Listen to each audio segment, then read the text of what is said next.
The message arrived on a quiet Tuesday morning. Earth's Deep Space Monitoring Station in Busan detected the approaching vessels. The objects moved in perfect formation, too precise to be natural. Director Kim stood before the gathered officials, his face serious but calm. The objects will enter our solar system in approximately 6 hours. All attempts at communication have failed so far. The room buzzed with nervous energy. Humanity had wondered about alien life for centuries, but now that it appeared to be real, fear mixed with excitement. "We continue broadcasting welcome messages on all frequencies," said Senior Communications Officer Min, using mathematical sequences as suggested in the first contact protocols. Director Kim nodded. "Keep all defensive systems passive. We don't want to appear hostile." The world watched and waited. News channels ran continuous coverage as the alien ships approached. They were beautiful in their way, sleek, silvery crafts that reflected the sun's light as they moved past the orbit of Neptune, then Uranus, then Saturn with impossible speed. When the lead ship finally responded to Earth's messages, people everywhere held their breath. The alien commander appeared on screens globally. Tall and insect-like with multiple limbs and compound eyes, it spoke through a translator device. "We are the Vexari Empire. We claim this system as our territory." Director Kim stepped forward at the UN emergency session. "We welcome peaceful exchange between our civilizations. Earth extends friendship." The alien commander cut him off. "Your species is barely worth the oxygen you consume. Your technology is primitive. Your defenses are negligible." The UN Secretary General tried next. "Surely our civilizations can coexist. We have much to learn from each other." The Vexari commander's eyes shifted in what might have been amusement. "You misunderstand. This is not a negotiation. Submit or be eliminated." When Earth's United Council refused immediate surrender, tension filled the hours that followed. Military forces worldwide went on high alert. Civilians began panic buying supplies. Religious leaders called for calm. On the 4th day after first contact, the Vexari demonstrated their power. The Lunar Research Facility had been mankind's proudest achievement. 12,000 people lived and worked there, studying, mining, and preparing for humanity's expansion into space. The Vexari destroyed it without warning. A beam of light from their largest ship struck the facility. In seconds, the entire colony was gone. The world watched in horror as the live feeds went dead. Families of lunar colonists collapsed in grief. Governments issued emergency declarations. Park Joon-ho, watching from Earth's orbital platform, gripped the console as the flash subsided. His sister had been stationed at the lunar facility. "They have no idea what they've just started," he whispered. Within hours, Earth's nations put aside their differences. Ancient enemies offered each other support. The United Earth Defense Council formed within a day of the attack. "We need to understand their technology," General Han told the emergency session. "Every piece of data we can gather is crucial." Scientists worked around the clock. Military satellites redirected to observe the Vexari ships. When a small scout craft entered Earth's atmosphere, fighters from 3 nations coordinated to bring it down over unpopulated ocean. The recovery team reached the wreckage first. Chief Engineer Beck carefully extracted components from the downed craft before the Vexari could destroy it remotely. "Their technology is advanced," she reported, "but not incomprehensible. The principles are similar to theoretical models we've been working on for decades." Meanwhile, the Vexari commander addressed Earth again. "Your resistance is noted. And futile. Prepare for the next demonstration of our power." But something unexpected happened. Earth's nations, instead of fracturing under pressure, united more strongly. Scientists shared breakthroughs openly. Defense industries retooled with unprecedented speed. In secret mountain facilities, engineers reverse-engineered the recovered technology. The first prototype shield generator came online just as the Vexari prepared their second attack. When they fired on Seoul, the emergency shield activated. It wasn't perfect, parts of the city suffered damage, but it held against the main assault. The Vexery commander's expression changed, showing the first hint of concern. "Impossible," it said. "Your species couldn't adapt this quickly." Director Kim allowed himself a small smile as he addressed the alien. "You declared war on humanity. Now you'll learn what that really means." The first human counterattack was already being prepared. The Vexery had made a critical error. They had judged humanity by its technology, not its tenacity. They expected submission and found defiance. The war had just begun. And humans were only getting started. The Vexery attack on Seoul had failed. Their leader, Supreme Commander Croth, demanded answers. "How did they block our weapons?" Croth hissed to his science officer. "Unknown, Exalted One. They should not have shield technology." On Earth, scientists worked day and night in underground labs. Chief Engineer Lee stood before a table where the recovered alien technology hummed with energy. Military officers and government officials watched with intense focus. "It's impossible," Lee announced, sliding the device across the table. "Their shield matrix shouldn't function in our atmosphere, but I've reconfigured it." General Choi leaned forward. "And? Give me 3 months, and every Earth vessel will have better shields than theirs." Choi raised an eyebrow. "We don't have 3 months, Lee." "Then give me 3 weeks and enough coffee." Around the world, similar breakthroughs emerged. In Nairobi, quantum physicists adapted Vexery power cores. In Rio, computer experts cracked alien communication codes. In Sydney, weapons specialists reverse-engineered energy cannons. The Vexery watched with growing concern as their scout ships encountered unexpected resistance. Human jets now carried modified weapons that could damage alien hulls. Their pilots showed no fear, only determination. Admiral Suk took command of Earth's first true space defense fleet. It wasn't impressive by Vexery standards, mostly converted satellites and hastily upgraded orbital platforms. But Suk had studied the enemy carefully. "They rely on overwhelming force," she told her crew. "But they lack creativity. They don't expect us to fight unconventionally."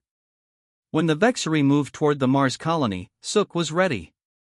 She had positioned mining ships around the Red Planet, each retrofitted with shields and crude weapons. The Vexery commander laughed when he saw the human defense force. "Primitive machines. This will be over quickly." But the mining ships didn't engage directly. Instead, they used their industrial lasers to superheat Mars surface dust, creating a massive electromagnetic storm that confused Vexery sensors. In the chaos, Suk's actual fighting vessels struck from hiding places in Mars' small moons. The battle lasted just 40 minutes. 3 Vexery ships destroyed, 2 retreating with damage. No human casualties. News of the victory spread across Earth.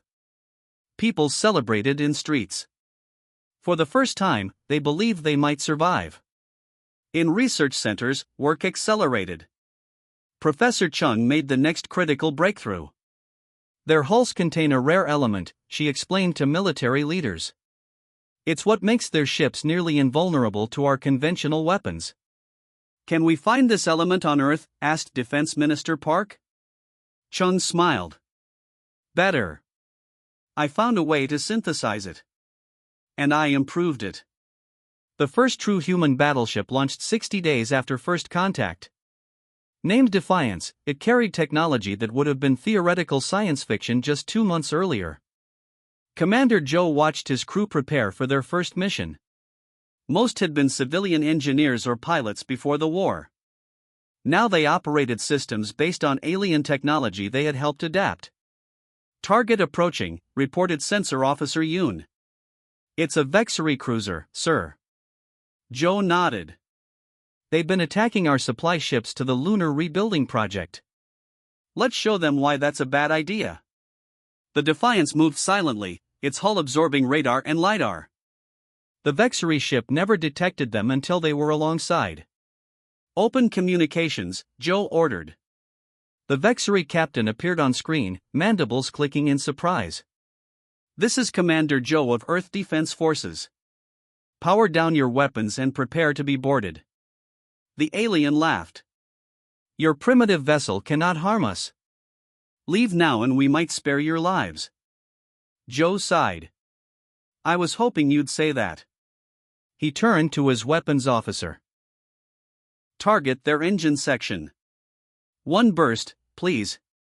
The Defiance's main cannon fired.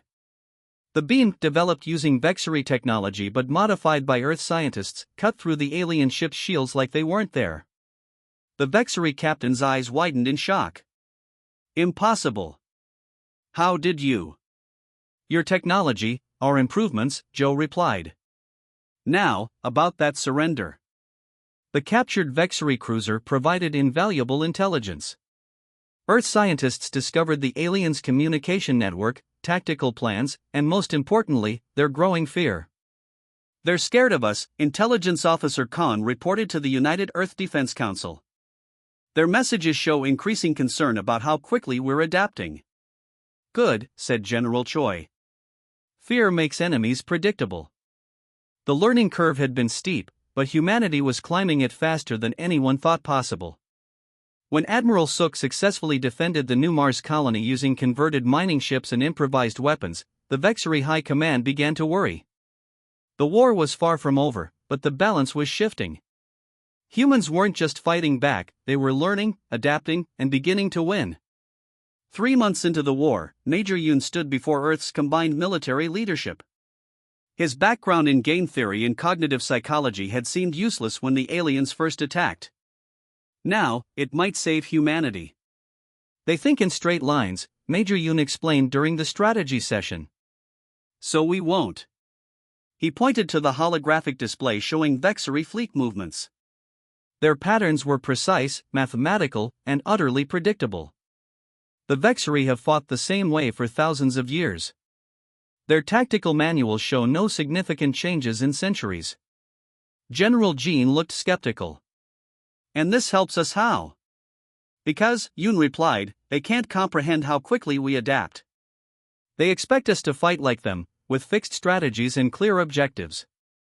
Operation Ghost deployed thousands of signal emitters throughout the asteroid belt. Each tiny device mimicked a battle cruiser signature on Vexery sensors. The alien fleet, detecting what appeared to be a massive human armada, split to engage the phantom targets. From his command center, Admiral Byun watched the Vexery ships scatter. Now, he ordered. The real human fleet, hiding in the shadow of Jupiter, struck the divided enemy forces. 27 Vexery vessels destroyed. Only 3 human ships lost. The captured Vexery were brought to a secure facility in New Zealand. Their commander, Drentak, expected torture or execution.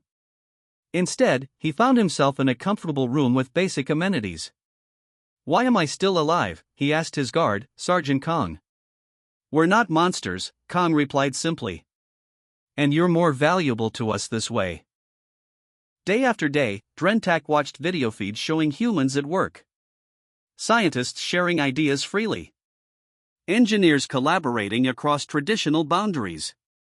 Military officers listening to civilians. How do they adapt so quickly? He asked Kong one day. You've been fighting wars for 1,000 years, Sergeant Kong replied. We've been surviving them since we first picked up stones. Meanwhile, humanity continued its psychological campaign. Professor Ryu, a communications expert, discovered a way to infiltrate Vexery entertainment channels. Instead of propaganda, they broadcast simple scenes of human life, children playing, artists creating, scientists working together. Let them see what they're trying to destroy, Ryu said. On the Vexery homeworld, confusion spread. Their leaders had described humans as primitive savages. The images showed something very different. Back in space, Commander Na prepared for the boldest mission yet. Her ship, disguised with Vexery hull materials, approached the aliens' largest battle station. They're requesting identification, her communications officer reported. Send the codes we captured last week, Na ordered calmly. The massive station opened its docking bay doors. Na's team slipped inside, planted quantum resonance bombs throughout the structure, and left before anyone realized they weren't Vexori. The station didn't explode. Instead, when the bombs activated, they created a field that made all weapons systems target each other. The Vexori crew had to evacuate as their own station tore itself apart. Supreme Commander Croth of the Vexori received the report with growing rage. How? How are they doing this? His intelligence officer trembled. They don't fight like any species we've encountered. They change tactics constantly. They use our own technology against us in ways we never imagined. Are they receiving help? Croth demanded. Some other advanced civilization must be assisting them. No, Exalted One. They are, simply very adaptable. Earth's next move caught even hardened Vexori commanders by surprise. A seemingly abandoned human cargo vessel drifted near a Vexori supply line. When they brought it aboard their carrier for examination, they found it empty except for thousands of small metal discs. The discs contained nothing but music. Earth music, from classical symphonies to rock, jazz, and traditional songs from around the world. The Vexori, whose communication relied heavily on sound patterns, found the music first confusing, then strangely compelling. Crew members began collecting the discs, sharing them secretly. It's a new form of attack, warned Vexori security officers. Destroy all discs. But the damage was done. For the first time, many Vexori wondered about the species they were fighting. If humans could create such sounds, perhaps they weren't the primitives they'd been told. On Earth, Major Yoon reviewed the results of his psychological campaign. Interceptions of Vexori communications showed growing dissent within their ranks. Some questioned the war itself. We're getting inside their heads, he told the War Council.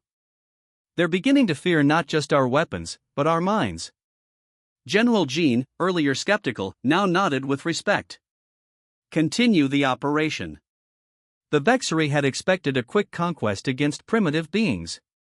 Instead, they found themselves fighting an enemy that seemed to understand them better than they understood themselves.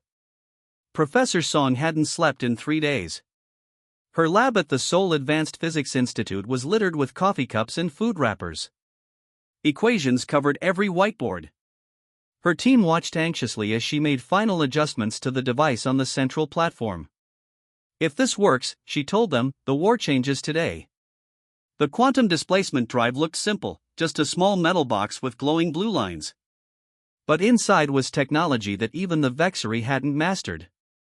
When Admiral Hyun received word of a successful test, he immediately requested a demonstration. The military leader arrived at the institute within hours. "Show me," was all he said. Professor Song placed the device in a small drone. On a large screen, they watched as the drone hovered in the test chamber. Initiating displacement, Song said, pressing a button. The drone vanished. No flash, no sound. It simply disappeared. Where did it go? Admiral Hyun asked. Song smiled and pointed to another screen showing the orbit of Mars. The drone appeared there, thousands of kilometers away, instantly. They can appear anywhere in the system without warning, the Vexori commander reported frantically to his superiors via subspace communication. Our detection systems are useless.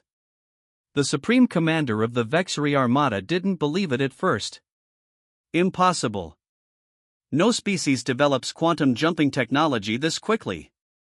But the evidence was undeniable. Human ships began appearing where they shouldn't be.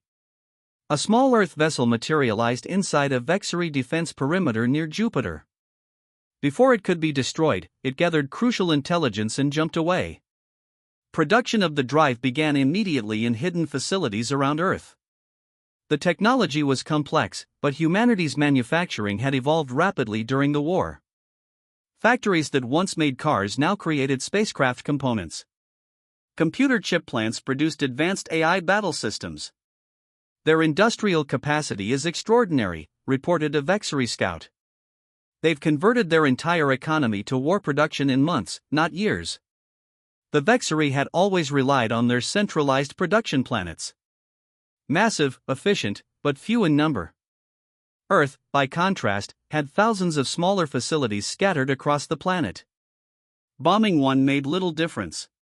When Admiral Hyun's fleet gathered at the edge of the solar system, it included 50 ships equipped with quantum drives.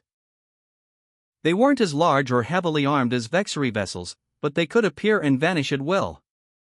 "We can't track them," a Vexery sensor operator reported with panic in his voice. "They're here, then gone, then behind us." The Vexery fleet commander ordered his ships into defensive formation. "Maintain fire in all directions. They cannot be everywhere." But they could. Earth vessels jumped in and out of normal space, firing at the Vexery ships before they could respond, then disappearing again. On the diplomatic front, humanity made another crucial breakthrough.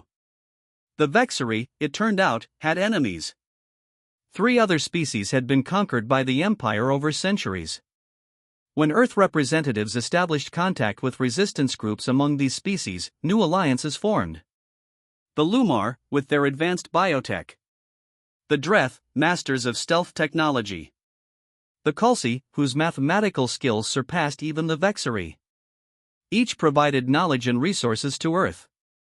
"We fight together now," said Lumar Ambassador Thel to the United Earth Council. "Your resistance has given us hope." The Battle of Proxima Centauri marked the turning point. Admiral Hyun's fleet, now joined by Lumar and Dreth ships, encountered the largest Vexery armada yet assembled. "They think their numbers will overwhelm us," Hyun told his captains. "They still don't understand. When the human ships jumped into the system, they didn't appear in combat formation. Instead, they materialized in a perfect sphere surrounding the entire Vexery fleet. All ships, fire simultaneously," Hyun ordered. The Vexery found themselves caught in crossfire from every direction. Their commanders tried to coordinate a response, but their rigid battle doctrines had no answer for this situation. For the first time in their military history, the Vexery formation broke apart in confusion. Half their fleet was destroyed in the first hour. The remainder scattered, jumping to different systems in disarray. News reached the Vexery homeworld through military channels, then spread despite official censorship. Riots broke out in 3 major cities. Questions were asked in the Imperial Council for the first time in generations. How could primitives defeat our greatest fleet? Earth didn't celebrate its victory for long. Admiral Hyun gathered his commanders the next day. "Now we take the fight to them," he said. "The tide has turned." The quantum drives gave Earth forces the ability to strike anywhere in Vexery space. Suddenly, it was the alien empire playing defense, trying to guess where humans might appear next.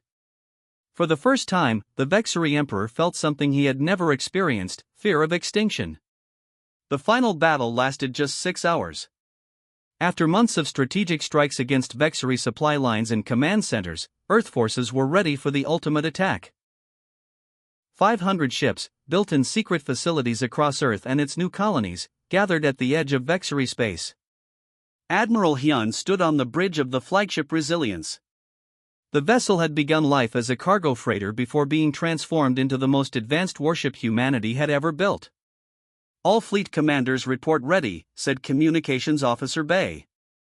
Hyun nodded, looking at the holographic display of the Vexery home system. "Begin Operation Sunrise."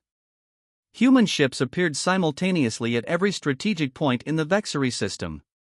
The defenders, already stretched thin from constant battles across their once vast empire, could not cover every approach. The Vexery home defense fleet moved to protect the throne world, abandoning outer planets to the human forces. But this had been anticipated. "They're clustering around the capital," reported Tactical Officer Sunday, exactly as predicted. Hyun smiled slightly. "Activate Phase 2. The real attack wasn't aimed at the throne world at all.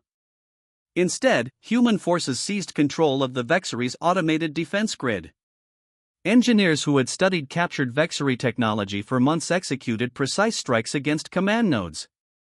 Within 2 hours, the entire planetary defense system came under human control. "Send the message," Han ordered. On the Vexery throne world, Emperor Raul received the transmission with disbelief. Screens across the planet activated without permission, showing Admiral Hyun's face. People of the Vexari Empire, Hyun said calmly. Your planetary defenses are now under our control. Your fleet is surrounded. We do not wish further bloodshed. Emperor Raul, a 10-term ruler who had never known defeat, stared at his advisors in shock. Is this true? His military commander nodded reluctantly. They could destroy our world right now if they wished. For the first time in the Empire's 50,000-year history, a Vexari leader prepared to surrender. Emperor Raul stood before the transmission device, mandibles trembling. In 10,000 cycles, no species has ever. He paused, struggling with the admission. The Vexari Empire surrenders unconditionally. The term shocked everyone: no occupation, no executions, only reparations and knowledge exchange. The Vexari would withdraw from all conquered territories and dismantle their warships. In return, Earth would share medical and agricultural technology to help worlds damaged by the conflict. Why such mercy? Asked the former emperor during the treaty signing on Earth. You could destroy us completely now. President Han smiled slightly. Because true strength isn't in how thoroughly you destroy an enemy. It's in whether you need to. The Vexari delegation studied the humans with new understanding. One senior diplomat turned to his colleague and whispered, "We never truly knew who we were fighting, did we?" In the months that followed, Earth led the formation of the Galactic Concord. Former enemies became cautious allies. The three species who had helped Earth, the Lumar, Dreth, and Kulsi, joined as founding members. Even some Vexari worlds, freed from Imperial control, requested membership. Professor Song, whose quantum displacement drive had changed the course of the war, found herself working alongside Vexari scientists who had once developed weapons to destroy her world. Your approach is fascinating, a Vexari physicist told her. We would never have considered combining these principles. That was your weakness, Song replied without malice. Too certain of your existing knowledge to explore new possibilities. On 1,000 worlds across the galaxy, being studied what became known as the Human Response Doctrine. Military academies taught it. Political philosophers debated it. In essence, when threatened, innovate beyond imagination, then forgive beyond expectation. Admiral Hyun, now serving as Earth's representative to the Concord Defense Council, often received visitors asking about humanity's rapid rise from primitives to galactic powers. A young Lumar officer once asked him, "How did you defeat an empire with thousands of years of military dominance in less than one Earth year?" Hyun considered the question. The Vexari thought technology determined victory. We knew better. Will, creativity, and cooperation matter more than any weapon. 10 years after the war ended, a monument was unveiled in the place where the lunar colony had once stood. A new, larger settlement surrounded it, home to humans and dozens of other species. The simple stone marker bore an inscription in multiple languages. Here fell the first victims of war. Here began humanity's rise. May we remember both with equal solemnity. Emperor Raul, now living in quiet exile, attended the ceremony. After the crowds departed, he approached the monument alone. "We thought you primitive," he said softly to no one in particular. "We never understood that your greatest strength was your newness. You hadn't yet learned what was impossible, so you simply did it anyway." A human child, passing by, stopped to look at the strange alien. Without fear, she asked, "Are you sad?" The former emperor considered this. "No," he finally answered. "I am educated."